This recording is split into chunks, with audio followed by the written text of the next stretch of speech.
Guy with the shitty mic back again, and today I want to talk about my personal top 5 things I want to see in Insomniac's Marvel's Spider-Man 2. So let's get into it. Number 5, bigger map. Now don't get me wrong, the first 2 Insomniac Spider-Man games have incredible maps. Like, it's huge and it's in-depth, it's full of Easter eggs, there's plenty of stuff to do, but the unfortunate thing is it's only on one island of New York, it's Manhattan. And so when you're someone like me who's played the game since release date over and over and over and over and over again, it gets a bit boring, and you look over to the other islands that you can't access and you're like, damn, I wish I could go over there. And so in the next game I want them to open up those islands, make it so you can like fast travel or swing across. Number 4, now this is an important one. No more MJ stealth missions. Holy shit, they are the most boring missions going. It just completely killed the pacing of the first Spider-Man game. Like, you're there like swinging around, you know, high pace action, and boom, it just hits you with a MJ stealth mission, and it's slow and it's boring, and you just like sometimes when I'm doing new playthroughs of the game, those missions completely put me off playing through the game.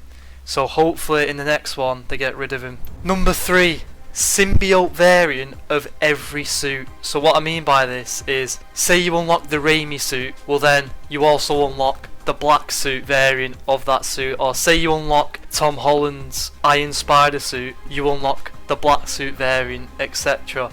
And I think this will do good in terms of keeping people happy with the amount of suits that they've got to select, because even if it's just a colour change, like, that's still enough to keep it varied. Number 2, the ability to switch between Peter and Miles.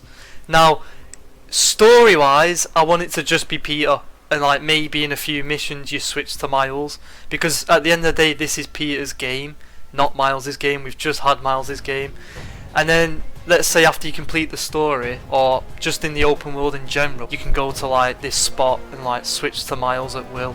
And maybe they could do what Arkham Knight did, where you have missions where you're fighting together and like you can switch between them in combat and do like different takedowns together. And number 1, the most important thing that needs to be in this game is the black suit. Now obviously the black suit will be in the game because Venom's in the game, and you can't have Venom without having the black suit.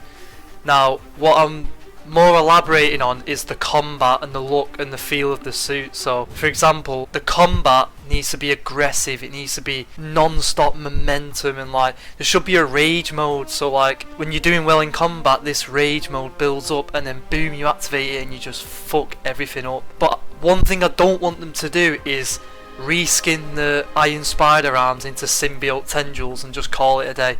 No, I want them to go in depth like they did with Web of Shadows, his black suit, where you know you have like millions of different combos you can do, wall combat, all sorts. Now for the look of the suit, I wouldn't mind if they just recoloured the advanced suit and just made it black, because it already has the white spider logo, so it would work. I want them to make it look like it's almost alive, because at the end of the day the symbiote is a living, breathing organism, and like it's feeding on Peter. So I want it like when you look at the suit, I want it to like almost look like it's crawling all like around him very slowly. The power of the PS5 can easily pull off, you know, that amount of detail. Now for some honourable mentions, I was thinking of a weather toggle feature. Now what I mean by that is, so in the original game you can, you know, toggle daytime, nighttime, morning, etc. But in this next game I want you to be able to toggle heavy rain or snow or cloudy or sunny, etc. Other things I want is underground subway tunnels all throughout the map. So in Spider-Man 3, the whole map, like you could just go from one side to the other by just running through the subways, and the subways themselves were really like detailed and it's great. Anyways, I hope you enjoyed my top 5 things I want in Marvel Spider-Man 2, and I'll see you later.